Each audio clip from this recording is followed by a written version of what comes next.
नमस्कार, कंचन वर्ल्ड या चॅनलमध्ये आपलं स्वागत आहे. आज आपण बघणार आहोत आगरी पद्धतीने बागड्यांचा रस्सा कसा केला जातो. तर हे बघा इथे बनवून दाखवलेला आहे. अगदी चमचमीत आणि चवदार असा बागड्यांचा रस्सा तयार होतो. कमी सामग्रीमध्ये आणि कमी मसाल्यांमध्ये हा बागड्यांचा रस्सा बनवलेला आहे. तर रेसिपीला सुरुवात करूया.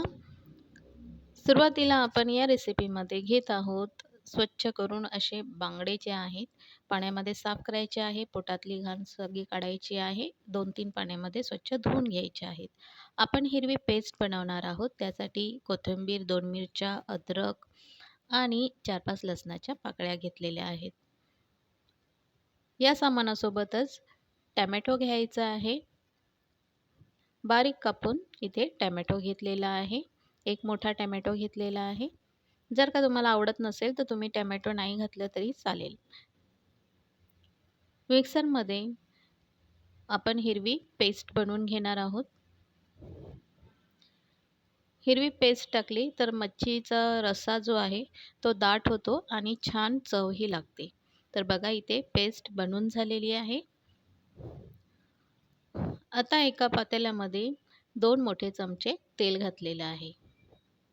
तेल थोडं गरम झालं की त्याच्यामध्ये 2 पाकळ्या लसणाच्या ठेचून घालायच्या आहेत. म्हणजे ह्याची चव जी आहे ती अजून छान येते रश्श्याला. हिरव्या वाटणाची पेस्ट 1 ते 1.5 चमचा घालायची आहे आणि तेलावर हे वाटण थोडं परतून घ्यायचं आहे. गॅस मंद ठेवायचा आहे. त्यासोबतच आपण ह्याच्यामध्ये टोमॅटो घातलेला आहे. टोमॅटोसुद्धा तेलावर परतून घ्यायचा आहे. टोमॅटो पूर्ण नरम होऊन द्यायचा. त्यानंतर आपण सुके मसाले घालायचे आहेत. यामध्ये अर्धा चमचा हळद, 2 ते 2.5 चमचे आगरी मसाला, तुमच्याकडे जो मसाला असेल तो तुम्ही घालायचा आहे आणि थोडासा गरम मसाला. हे सुद्धा तेलावर परतून घ्यायचं आहे. मसाला करपू नये म्हणून थोडंसं पाणी घालायचं. आता टोमॅटो यामध्ये आणखी नरम झालेला आहे. छान अशी टोमॅटोची पेस्ट तयार होते.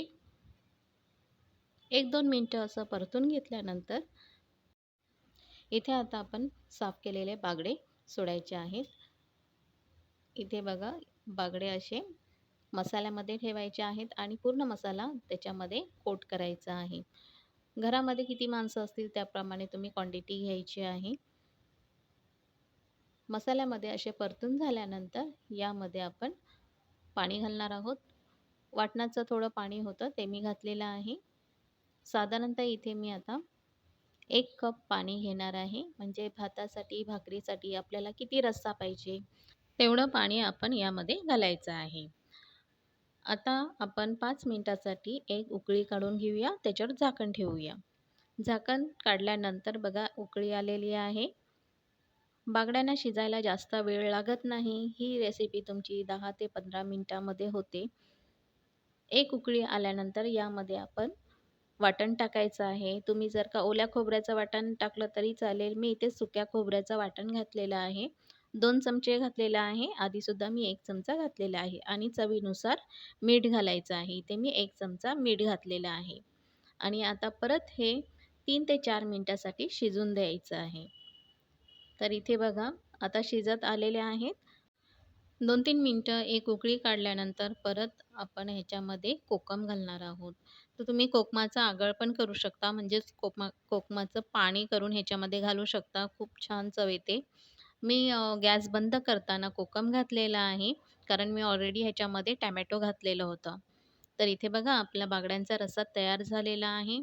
छान असं भातावर तुम्ही खाऊ शकता किंवा भाकरीसोबत खाऊ शकता, चपातीसोबत खाऊ शकता. तर असा हा मस्त आगरी पद्धतीचा बागड्यांचा रस्सा तयार झालेला आहे. तुम्हाला जर का रेसिपी आवडली असेल तर लाईक करा. नवीन असाल तर सबस्क्राईब करा आणि शेअर करा. आता आपण भेटूया एखाद्या नवीन रेसिपीमध्ये. तोपर्यंत तुम्हा सगळ्यांना माझा नमस्कार.